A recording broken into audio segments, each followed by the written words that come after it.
بسم الله الرحمن الرحيم الحمد لله رب العالمين والصلاة والسلام على نبينا محمد وعلى آله وصحبه أجمعين গত দর্শে শিয়া ইরানি বিপ্লব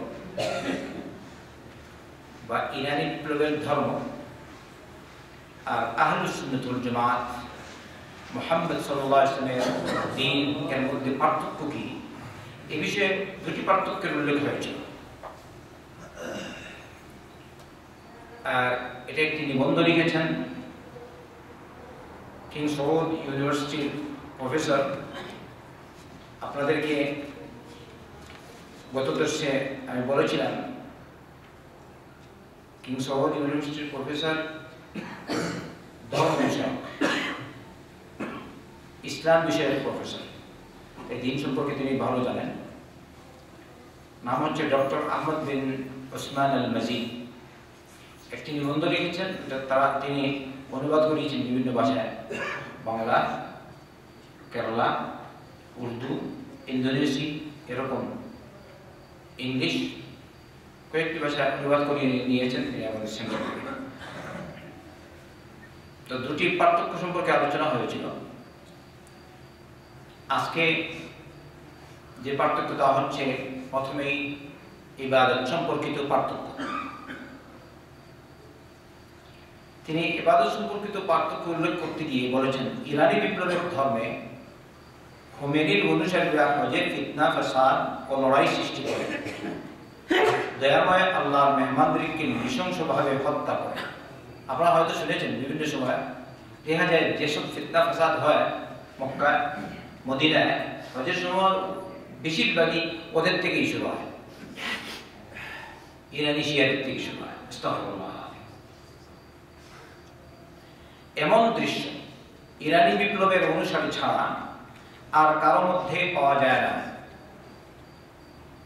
এছাড়া এরপরে আসেন তাদের বিশ্বাসগত দিক, ইবাদত। এছাড়া তাদের বিশ্বাস কবর, কথিত মাজার। হুসাইন রাদিয়াল্লাহু আনহু এর কবরের হজের মর্যাদা বায়তুল্লাহ হজ থেকেও আরো বেশি। কথা বুঝতে পেরেছেন? তাদের কাছে ইবাদত কিরকম? ইবাদত কিন্তু শিরক। কবর, কথিত মাজার। আর আমাদের দেশে কথিত মাজার পূজারীরা এরকম মাজার পূজা করে, ওই শিয়া, ইহুদি, নাসারা অথবা হিন্দুদের থেকে উঠে এসেছে। মাজার পূজা, কবর পূজা, পীর পূজা, গুরু পূজা, গাছ পূজা, কবুতর পূজা, মাছ পূজা, কত পূজা আছে বাংলাদেশে, আছে না? আস্তাগফিরুল্লাহ। এগুলো দেখা যাচ্ছে কিন্তু শিয়াদের মধ্যে এগুলো বেশি। আর ওইসব জিনিস, ওইসব আকীদা, ওইসব ইবাদত আমাদের বাংলাদেশে সুন্নি নামধারী মুসলমানদের মধ্যে রয়েছে। ওরা নাম নেয় সুন্নি, কিন্তু কাজ হচ্ছে সব অসুন্নি।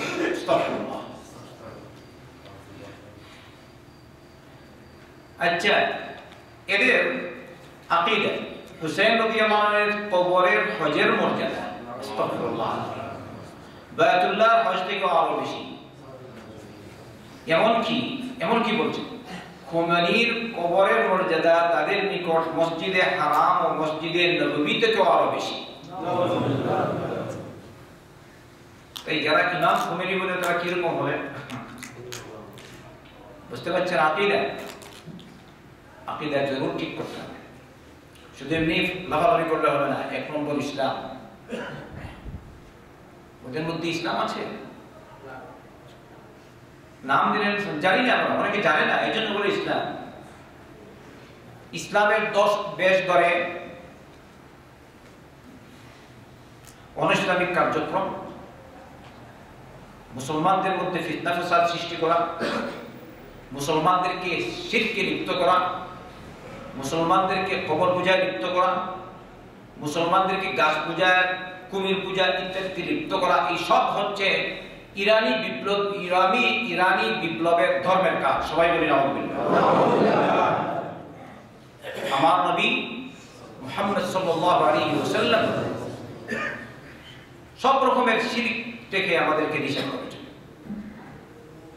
সমস্ত আম্বিয়া কেরাম আলাইহিস সালামকে আল্লাহ পাক এই নির্দেশ দিয়েছেন যে খবরদার তুমি শিরক করো না।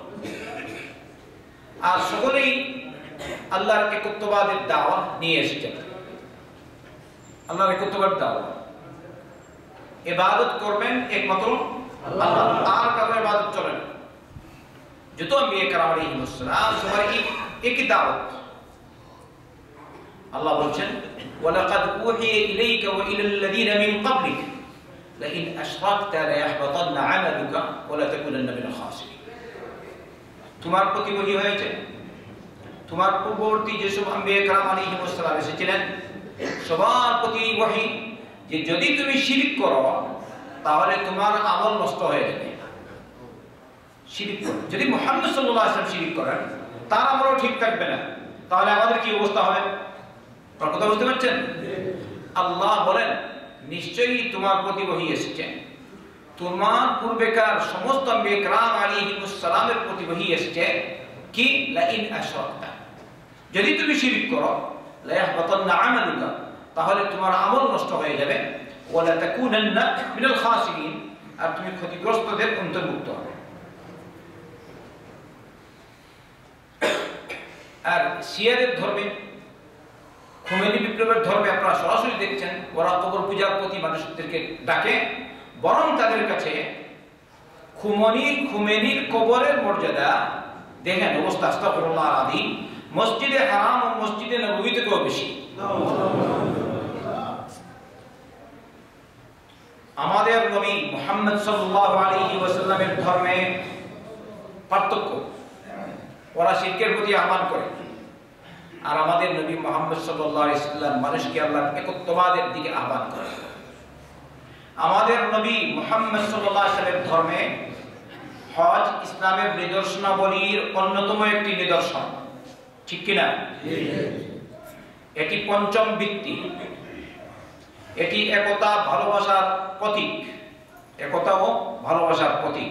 সত্য না মিথ্যা? সারা বিশ্বের মুসলমান আরবরা একসাথে জড়ো হন, সবাই পুরুষেরা সকলেই এক রকমের কাপড় পরিধান করেন, সুবহানাল্লাহ। সবাই দেখা যায়, যদি সাদা জরুরি না, কিন্তু সকলেই এলাইনে তো জরুরি যে একটা উপরে আর একটা নিচে, সাদা স্বাভাবিক কাপড় তো পরিধান করেন না,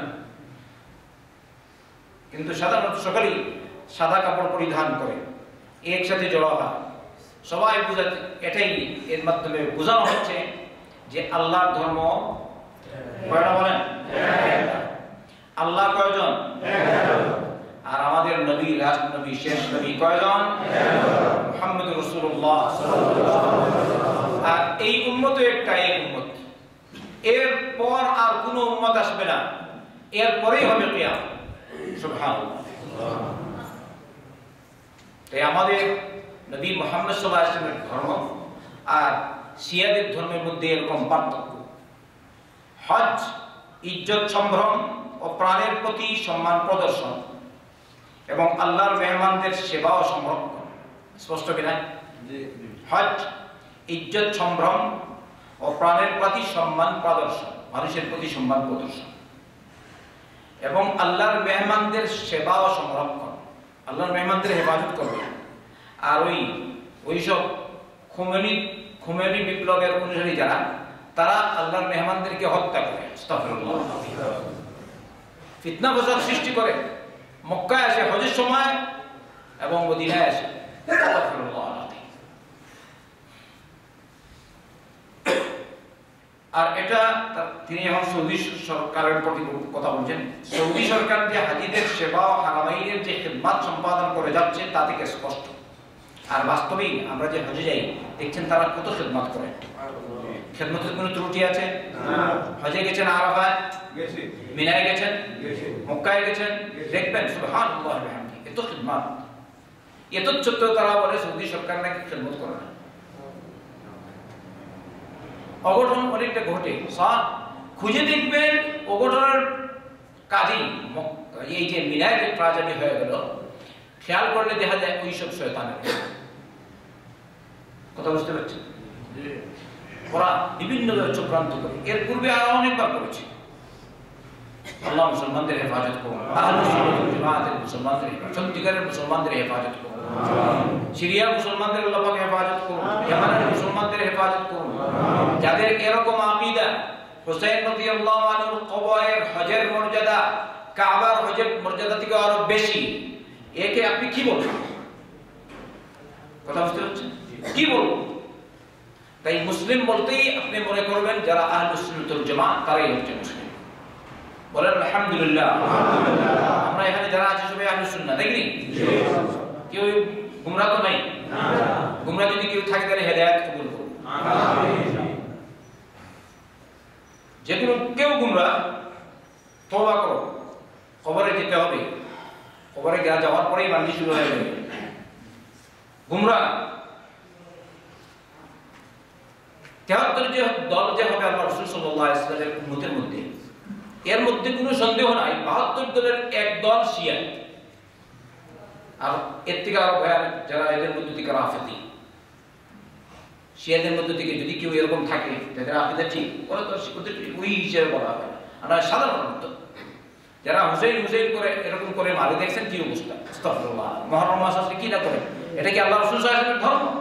আল্লাহ রাসূল সাল্লাল্লাহু আলাইহি ওয়াসাল্লামের দ্বীন, আল্লাহর দ্বীন, সাহাবায়ে কেরামদের দ্বীন, আবু বকরের দ্বীন, ওমরের দ্বীন, ওসমানের দ্বীন, আলীর দ্বীন রাদিয়াল্লাহু আনহুম আজমাইন। না, এরকম কখনো হতে পারে না। ওয়ালা তাকতুলু আনফুসাকুম, তোমরা নিজেরা নিজেদেরকে হত্যা করো না। ওরা তো নিজেরা নিজেদেরকে আঘাত করে অনেকে নিজেকে হত্যা করে ফেলে। কিরকম দেখেছেন মুহররম হলে বড় ছুরি নিয়ে হাতে, আউযুবিল্লাহ আউযুবিল্লাহ, পৃষ্ঠে আঘাত করে, রক্ত বের হয়, এরকম একদম মানে চামড়া একদম ফেটে যায়। দেখেছেন কি? ওকে এরকম মারে। এটা কি মুসলমানের কাজ? আল্লাহর কসম এটা মুসলমানের কাজ। ওয়ালা তাকতুলু আনফুসাকুম।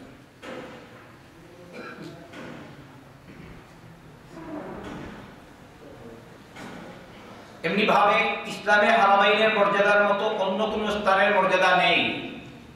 বুঝতে পেরেছেন? ইসলাম ধর্মে মক্কা এবং মদিনা প্রথম নম্বর কোনটা? মক্কা। মক্কার মর্যাদার মতো আর কোন জায়গা আছে মক্কার মর্যাদার মতো? তার মর্যাদা। দ্বিতীয় নম্বরে মদিনা মুনাওয়ারার মর্যাদা। সত্যি না মিথ্যা? এটা ঠিক আছে তো? তৃতীয় নম্বর বাইতুল মাকদিস। মক্কা মদিনার মর্যাদা সবচেয়ে বেশি। মক্কা, মক্কায়ে মুকাররমা, আচ্ছা, তাতে যে প্রবেশ করবে সে পরিপূর্ণ নিরাপত্তা পাবে। মক্কায় চলে গেলে খালাস, আলহামদুলিল্লাহ, নিরাপদ চলে।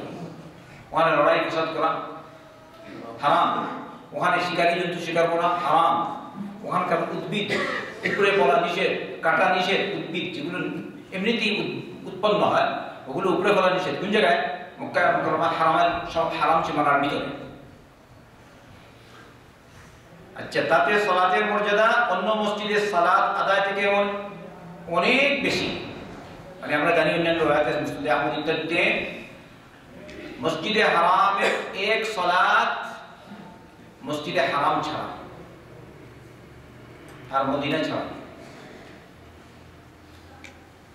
অন্য মসজিদ মনে হয়ে যায়, অথবা বাংলাদেশ অথবা ইন্ডিয়া, যে কোনো মসজিদে সালাত আদায় থেকে 1 লক্ষ গুণ বেশি। তাহলে হারামের অর্থাৎ মক্কায় মুকাররমার মর্যাদা বেশি। মদিনায় মুনাওয়ারা মসজিদে নববীতে সালাত আদায় করা অন্য মসজিদে 1000 নামাজ বা সালাত আদায় করা থেকে উত্তম। তো মসজিদে নববী এর হিসাবে ওই লক্ষ আসে না। মসজিদে নববী ছাড়া অন্য সব মসজিদের ক্ষেত্রে কত? 1 লক্ষ। লক্ষাধিক সালাতের সওয়াব পাওয়া যায় কোন জায়গায়? মক্কায় মুকাররমায় সালাত পড়ে। সুবহানাল্লাহ। এরপর বলছেন এই দুই মসজিদ এবং মসজিদে আকসার জন্য ভ্রমণ করা হয়, এটা সহিহ। আল্লাহ রাসূল সাল্লাল্লাহু আলাইহি ওয়াসাল্লাম বলেছেন লা তুশাদ্দুর রিহাল ইল্লা ইলা সালাতি মাসাজিদ। 3 মসজিদ ছাড়া অন্য কোনো মসজিদের জন্য বা কোনো জায়গার জন্য ইবাদত মনে করে সফর করা যাবে না। ভালো করে বুঝতে হবে, ইবাদত এমনি কেউ গেল সফর ওইটা আরেক ব্যাপার, আমরা সময় যাই না বিভিন্ন জায়গায়। এটা হলো স্পেশাল এই 3 মসজিদের মর্যাদা। আসলেন ইবাদতের সফর, মক্কায় গেলেন এটাও সব আলহামদুলিল্লাহ, মদিনায় গেলেন সব, মসজিদে আকসা যেতে পারেন সব আলহামদুলিল্লাহ। বাকি অন্যান্য জায়গায় সফর ইত্যাদি করা, যেমন ইলম অন্বেষণের জন্য সহিহ নিয়ত অনুযায়ী সব। কথা বুঝতে পারছেন? আচ্ছা, আত্মীয় স্বজনকে দেখা এক জায়গা থেকে আরেক জায়গায়, আমরা যেমন ব্যবসা বাণিজ্যের জন্য হালাল কামাই করার জন্য কত হাজার হাজার কিলোমিটার দূর অতিক্রম করে এসেছি, আসেনি? এগুলো সব যায় আলহামদুলিল্লাহ। কিন্তু ইবাদতের উদ্দেশ্যে কয় জায়গায়? 3 জায়গায়। এই হলো বিষয়। সব মনে করে যাওয়া কোন জায়গায়? এই 3 জায়গায়। আপনি জানবেন কোন জায়গায়, অসুবিধা নেই। কিন্তু অন্যান্য জায়গায় শহর নিয়ত অনুযায়ী সব হবে, নিয়ত অনুযায়ী কি সব হবে। আচ্ছা আসেন, এরপরে বলছেন 5টি জরুরি বিষয়ের সংরক্ষণ। আরেকটি পার্থক্য, ইরানি বিপ্লবের ধর্মে 5টি জরুরি বিষয়ের মানহানি করা হয়। 5টি জরুরি বিষয় কি বলছে? ধর্ম, প্রাণ, ইজ্জত, বিবেক ও সম্পদ। ইরান যেসব রাষ্ট্রে অনুপ্রবেশ করেছে তাতে এসব বিষয়ের মান লুণ্ঠন করেছে। যেমন ইরাক, সিরিয়া ও ইয়েমেনে দিনের মর্যাদা লুণ্ঠন করা হয়েছে। মুসল্লিদের মাথার উপর মসজিদ ভেঙে দিয়ে, শুনেন, দিনের মর্যাদা লুণ্ঠন করা হয়েছে মুসল্লিদের মাথার উপর মসজিদ ভেঙে দিয়ে, যেটি ইহুদিরা পর্যন্ত করে ওই খুমেনি বিপ্লবের ধর্মের। হিফজখানা ভেঙে চুরমার করা হয়েছে এবং শিরক ও বিদআত সম্প্রচার করা হচ্ছে হাজারের অধিক টেলিভিশন চ্যানেল ও হাজার হাজার ইলেকট্রনিক মিডিয়ায়। জানমাল, ইজ্জত লুণ্ঠন করা ইরানি ব্যবস্থাপনা ও পরিকল্পনার সুস্পষ্ট বিষয়। এটা এজন্য যে খুমেনি বিপ্লবের ধর্মে যারা তাদের ধর্মাবলম্বী নয় তাদেরকে হত্যা করা বৈধ করা হয়েছে। নাউযুবিল্লাহ। বুঝতে পারছেন? যারা তাদের পথের অনুসারী না, এদেরকে হত্যা করা বৈধ। তাই তারা আহলুস সুন্নাতকে কাফির মনে করে এবং তাদেরকে অপবিত্র মনে করে আর তাদেরকে নির্মূল করার চক্রান্ত করে। আরো ভয়ানক হচ্ছে যে তারা তাদের অনুসারীদের মাঝে এটা প্রচার করে তারা যে এসব করছে বায়তুল মাকদিসকে মুক্ত করার জন্য, আস্তাগফিরুল্লাহ, অর্থাৎ আহলুস সুন্নাত ওয়াল জামাতকে হত্যা করছে কেন? বায়তুল মাকদিসকে মুক্ত করার জন্য। কথা বুঝতে পারছেন? আকীদাটা কত ভালো, সবাই বুঝছেন? ইরানি শিয়াদের আকীদা। আর এসব আবার বলে, আর এসব হুসাইনের প্রতিশোধ ইত্যাদি যেসব কাজ হলো মুসলিম রাষ্ট্রগুলির বিরুদ্ধে করবে। আহলুস সুন্নাত ওয়াল জামাতকে হত্যা করা, মুসলিম রাষ্ট্রগুলিতে আহলুস সুন্নাত ওয়াল জামাত অধ্যুষিত এলাকায় ফিতনা ফাসাদ সৃষ্টি করা, মারামারি সৃষ্টি করা, জানমাল ইত্যাদি লুণ্ঠন করা, এইসব করে কেন? বলছে হুসাইন রাদিয়াল্লাহু আনহুর প্রতিশোধ নেওয়ার জন্য। আস্তাগফিরুল্লাহ। তো হুসাইনের প্রতিশোধ আমাদের মাধ্যমে নিচ্ছে আর কি, আমরা যারা আহলুস সুন্নাত ওয়াল জামাত এদের মাধ্যমে নিচ্ছি। এটা হলো শিয়াদের আকীদা। ইয়া রাব, তুমি আমাদেরকে মাফ করো। আমিন। এইসব জালিমদের অনুসরণ থেকে আল্লাহ মুসলমানদের হেফাজত করো। আমিন। আসেন, আমাদের রাসূল মুহাম্মদ সাল্লাল্লাহু আলাইহি ওয়াসাল্লামের ধর্মে 5টি জরুরি বিষয়ের সংরক্ষণ দ্বীনের গুরুত্বপূর্ণ দিক এবং শরীয়তের মৌলিক উদ্দেশ্য। এই 5টি দিক, জান মালের হেফাজত, বিবেক বুদ্ধির হেফাজত, ইজ্জতের হেফাজত, এগুলো হচ্ছে আমাদের রাসূল মুহাম্মদ সাল্লাল্লাহু আলাইহি ওয়াসাল্লামের ধর্মের গুরুত্বপূর্ণ দিক এবং মৌলিক উদ্দেশ্য। সুতরাং প্রত্যেকেই জীবনের অধিকার পাওয়ার জিম্মাদার। এবং আল্লাহ বলছেন, আল্লাহ যার হত্যা নিষিদ্ধ করেছেন তোমরা যথার্থ কারণ ছাড়া তাকে হত্যা করো না। ওয়ালা তাকতুলুন নাফসাল্লাতী হারামাল্লাহু ইল্লা বিল হক। শিক্ষা প্রতিষ্ঠান, চাই ইহুদি কিংবা নাসারার হোক, তাদের অধিকার ও সম্মান রয়েছে। কি বলেন আপনারা বুঝতে পারছেন? ইহুদির যদি শিক্ষা প্রতিষ্ঠান হয় তাদের অধিকার আছে যেখানেই থাকুক, খ্রিস্টানদেরও অধিকার আছে। বাংলাদেশ হিন্দুদের অধিকার নাই না? সব হিন্দুকে ইন্ডিয়া পাঠিয়ে দিবে, বুঝলেন? ওই কিছু জঙ্গিবাদী আছে, হঠাৎ করে বম ব্লাস্ট করে দেয়, একটা কিছু বুঝে না, আবুল তাবুল কাজ করে। আস্তাগফিরুল্লাহ। এদের নিশ্চিত থেকে আল্লাহ পাক মুসলমানদের হেফাজত করুন। আমিন। এই রাষ্ট্রে যারা আছে সৌদিতে, এদেরকে সৌদি সরকার নিরাপত্তা দিয়েছে। এদেরকে হত্যা করা কি যায়? আমরা বুঝি তো সব, কিন্তু ওদের কাছে এগুলি নেই। আহলে সুন্নাত ওয়াল জামাতকে যদি হত্যা করে দেওয়া হলো, বরং আমি শুনেছি একটা প্রসিদ্ধ উক্তি তাদের, যদি কেউ সুন্নিকে হত্যা করে তাহলে সে জান্নাতে প্রবেশ করবে। আস্তাগফিরুল্লাহ। এই জন্য তারা এটা করছে, হয়তো ইনি উল্লেখ করে দেয় এটা। আসেন, মানবের মধ্যে সৃষ্টির প্রতি সবচেয়ে বেশি দয়াশীল হচ্ছে আহলে সুন্নাত ওয়াল জামাত। বলেন আলহামদুলিল্লাহ। তারা তাদের সাধ্যানুযায়ী সৃষ্টির সাহায্য সহযোগিতা করেন, সাহায্য দিয়ে সামর্থ্য নেই। ইরানি বিপ্লবের মতো নয়, যারা ফিতনার সৃষ্টি করে স্থিতিশীল পরিস্থিতিকে অস্থিতিশীল করে তোলে, জনগণকে রাষ্ট্র পরিচালকদের বিরুদ্ধে নিয়ে দেয়। কথা বলছেন, এটা কার কাজ? ওই শিয়াদের কাজ। যেন ভূমি তাদের বীজ রোপণের উপযোগী হয়, তাদের বীজ রোপণের উপযোগী হয়, এবং যুবকদের হাতে অস্ত্র তুলে দেয়, যেন তারা রাষ্ট্রের বাকি থাকা পদচিহ্নগুলি ভেঙ্গে চুরমার করে দেয়। আর কথিত আইএস তো দূরে নয়, এটা দেখছেন না।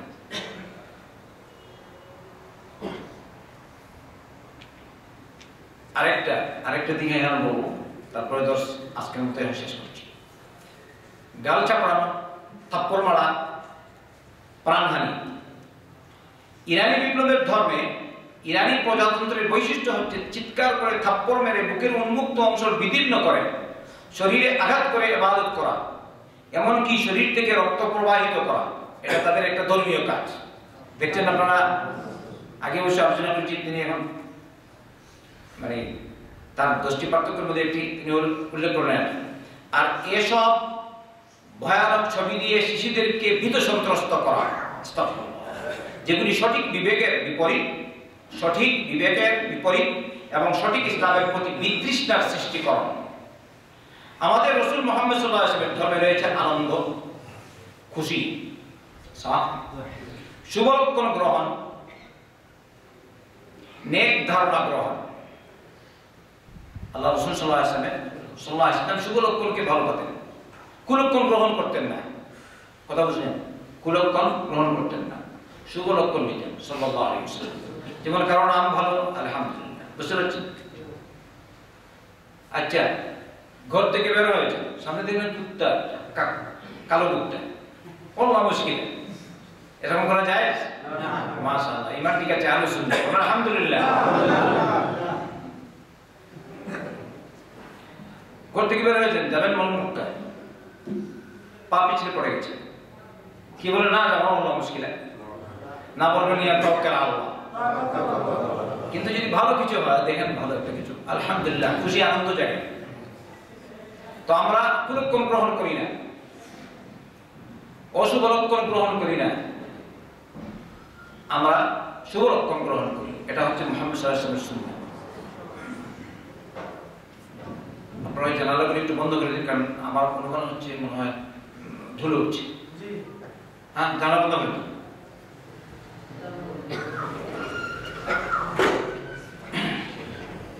আচ্ছা, আমাদের কেউ আহলে সুন্নাত ওয়াল জামাতের লোকজন থাপ্পড় মেরে এবং বুক ছিঁড়ে ইবাদত করে না। আপনারা এরকম করেন? না। ওইসব শিয়ারা করে, আগে আলোচনা এরকম মারে, এরকম মারে, এরকম মারে, লম্বা লম্বা ছবি দিই, ইন্না লিল্লাহ, যেটা কল্পনাও করে যায়, আপনি দেখবেন তো। এরকম করে পেট যেমন একদম মানে একদম শেষ, একদম বেড়ে ফেলেছে পেট। এটা আপনারা দেখবেন ইউটিউবের অবস্থা। আল্লাহ রাসূল সাল্লাল্লাহু আলাইহি ওয়াসাল্লাম বলেছেন, যে কেউ এরকম করবে, চিল্লিয়ে চিল্লিয়ে বিলাপ করা, সে বিলাপ করবে, বুকের উন্মুক্ত অংশ ছিঁড়বে, কাপড় ছিঁড়ে আর্তনাদ করবে, সুখ পালনের উদ্দেশ্যে চুল মুন্ডন করবে। ও আমার উম্মতের অন্তর্ভুক্ত, আমাদের নবী মুহাম্মদ সাল্লাল্লাহু আলাইহি ওয়াসাল্লাম বলেছেন। কথা বুঝলেন? বুক ছিঁড়া, আর্তনাদ করা, বিলাপ করা, এমনি ভাবে সুখ পালনের উদ্দেশ্যে চুল মুন্ডন করা, এইসব জায়েজ না আহলুস সুন্নাত ওয়াল জামাত মুহাম্মদ সাল্লাল্লাহু আলাইহি ওয়াসাল্লামের ধর্মে। কথা বুঝলেন? আহলুস সুন্নাত ওয়াল জামাত কার ধর্মে চলেন? মুহাম্মদ সাল্লাল্লাহু আলাইহি ওয়াসাল্লামের ধর্মের উপর, তাই তো? হ্যাঁ, তাদের মধ্যে মতবিরোধ আছে, ইখতিলাফ মৌজুদ, তাদের মধ্যে কি আছে? ইখতিলাফ মৌজুদ আছে, কিন্তু সবাই কি বলবো? মুহাম্মদ সাল্লাল্লাহু আলাইহি ওয়াসাল্লামের ধর্ম। আর ওদের কাছে আপনারা গত দর্শে শুনেছেন, ওদের ইমামদের মর্যাদা আল্লাহ রাসূল সাল্লাল্লাহু আলাইহি ওয়াসাল্লাম থেকে আরো বেশি। ওদের সাথে আমাদের কোনো সম্পর্ক হতে পারে না। এই আকীদা ঠিক করতে হবে আমাদের সকলকে। আল্লাহ আমাদের বুঝার তৌফিক দিন। আমিন। আচ্ছা, আমাদের কেউ থাপ্পড় মেরে ও বুক ছিঁড়ে ইবাদত করে না, এসব হলো জাহিলি সংস্কৃতি, ঠিক না? ঠিক। আমাদের ধর্মে শুভ দিবস ও কালো পোশাক পরিধানের কোনো নিয়ম নেই, আশা করি স্পষ্ট। মানে শুভ দিবস দিবস বলতেই নেই, দিবস থাকলে আছে দুইটা, বার্ষিক আর সাপ্তাহিক একটা, আর কি জন্ম দিবস আর কর্ম দিবস আর একটা শুভ দিবস, আর কত দিবস দেখছেন তো বাংলাদেশে, সুবহানাল্লাহ। ওই সপ্তাহ দুই যায় না, সবসময় শুধু দিবস আর দিবস, কত দিবস, লা হাওলা ওয়ালা কুওয়াতা ইল্লা বিল্লাহ। আর বাকি আপনারা তো দেখলেন এই যে চলে গেল কি দিবস আর একটা, কত দিবস সম্পর্কে বলবেন আপনি? এই সব মুহাম্মদ সাল্লাল্লাহু আলাইহি ওয়াসাল্লাম কর্তৃক আনিত শরীয়তের মধ্যে নয়, এগুলো নবী করিম সাল্লাল্লাহু আলাইহি ওয়াসাল্লামের শরীয়ত বহির্ভূত কাজ। সবাই বলি আলহামদুলিল্লাহ। আমার আকীদা বিশ্বাস ঠিক করা প্রত্যেক মুসলমানের উপর জরুরি। আমাদের ধর্ম হচ্ছে রহমতের ধর্ম, বলেন আলহামদুলিল্লাহ। আর আমাদের নবী সাল্লাল্লাহু আলাইহি ওয়াসাল্লাম রহমতের নবী। ওয়া মা আরসালনাকা ইল্লা রাহমাতাল লিল আলামিন। হে নবী মুহাম্মদ সাল্লাল্লাহু আলাইহি ওয়াসাল্লাম, আমি আপনাকে সমস্ত সৃষ্টির জন্য রহমত স্বরূপ প্রেরণ করেছি। তাহলে আমাদের ধর্মটাই হচ্ছে রহমত। ওদের মতো জুলুম নির্যাতনের ধর্ম না। ওরা নিজেরা নিজেদেরকে হত্যা করে আর প্রহার করে। আমরা কি এরকম প্রহার করি? না, বরং আমার নবী মুহাম্মদ সাল্লাল্লাহু আলাইহি ওয়াসাল্লাম বলেছেন, যদি তুমি জন্তু জবাই করো, হালাল জন্তু, ওই সময় এই জন্তুর প্রতি তুমি ইহসান করো। ইযা যাবাহতু ফাআহসিনুদ যিবহা, যখন তুমি জবাই করবে সুন্দরভাবে ওকে আরাম দেওয়ার চেষ্টা করবে। ব্রেক অথবা ছুরি ভালো করে ধার দিবে আগে ভাগে, এরকম যেন না হয় ওকে দেখিয়ে দেখিয়ে তুমি ধার দিচ্ছ। এটা কি রহমতের নবীর দ্বীন? আপনারা বুঝতে পারছেন? মুহাম্মদ সাল্লাল্লাহু আলাইহি ওয়াসাল্লামের ধর্ম এরকম। আচ্ছা, যদি তুমি কাউকে হত্যা করো, ইযা কাতালতুম ফাআহসিনুল কিতলা, যদি কাউকে হত্যা করো নিয়মতান্ত্রিক, যে মনে করেন হত্যার উপযোগী, ওকেও সুন্দরভাবে হত্যা করার নির্দেশ আল্লাহ রাসূল সাল্লাল্লাহু আলাইহি ওয়াসাল্লাম দিয়েছেন। জবাই মুরগি জবাই করবে, তাহলে মুহাম্মদ সাল্লাল্লাহু আলাইহি ওয়াসাল্লাম প্রত্যেকটি ক্ষেত্রেই রহমত। আল্লাহ শুকরিয়া আদায় করি, আলহামদুলিল্লাহ। ওয়া মা আরসালনাকা ইল্লা রাহমাতাল, তাহলে গোটা দিনই হচ্ছে রহমত। আর ওই সব কথিত শিয়াদের 12 মযহাব ইসনা আসেন, ওদের ধর্মই হচ্ছে, গোটা ধর্মটাই হচ্ছে কঠিন, গোটা ধর্মটাই হচ্ছে তাদের আযাব। আস্তাগফিরুল্লাহ। তাদের জিকির আজকার এইসব দেখলে আপনি বুঝবেন যে কি যে একটা ঢং তামাশা। আল্লাহ আমাদের হেফাজত করুন। আমাদের সকলকেই মুহাম্মদ সাল্লাল্লাহু আলাইহি ওয়াসাল্লামকে আদর্শ মেনে চলতে হবে, বলুন ইনশাআল্লাহ। হকের উপর আমরা থাকবো, হকের উপর প্রতিষ্ঠিত থাকবো এবং হক প্রচার করবো। আল্লাহ তুমি আমাদেরকে মাফ করো, আমাদের মা-বাবাদেরকে মাফ করো, দুনিয়ার সমস্ত মুসলমানদেরকে মাফ করো। আল্লাহ আমাদের সকলকে 5 ওয়াক্ত সালাত জামাতের সাথে আদায় করো। শিরক থেকে বাঁচার তৌফিক দাও, বেদাত থেকে বাঁচার তৌফিক দাও, নাফরমান থেকে বাঁচার তৌফিক দাও। রব্বানা তাকাব্বাল মিন্না ইন্নাকা আনতাস সামিউল আলিম ওয়া তুব আলাইনা ইন্নাকা আনতাত তাওয়াবুর রহিম। اللهم اعز الاسلام والمسلمين واذل الشرك والمشركين ودمر اعداء الدين. اللهم احفظ الإسلام والمسلمين. اللهم احفظ المسلمين في كل مكان. اللهم احفظ المسلمين في سوريا وفي اليمن وفي بنغلاديش وفي بورما وفي كل مكان يا ذا الجلال والإكرام. اللهم احفظ الحرمين الشريفين. اللهم احفظ الحرمين الشريفين من كل سوء ومكروه يا ذا الجلال والإكرام. اللهم احفظ المسلمين. اللهم احقن دماءهم وأعراضهم واحفظ أموالهم يا سميع الدعاء. اللهم ألف بين قلوب المسلمين. اللهم ألف بينهم وأصلح ذات بينهم واجعلهم هداة المهتدين. اللهم وفقهم لهداك. ربنا آتنا في الدنيا حسنة وفي الآخرة حسنة وقنا عذاب النار. اللهم صل وسلم وبارك على نبينا محمد وعلى آله وصحبه أجمعين.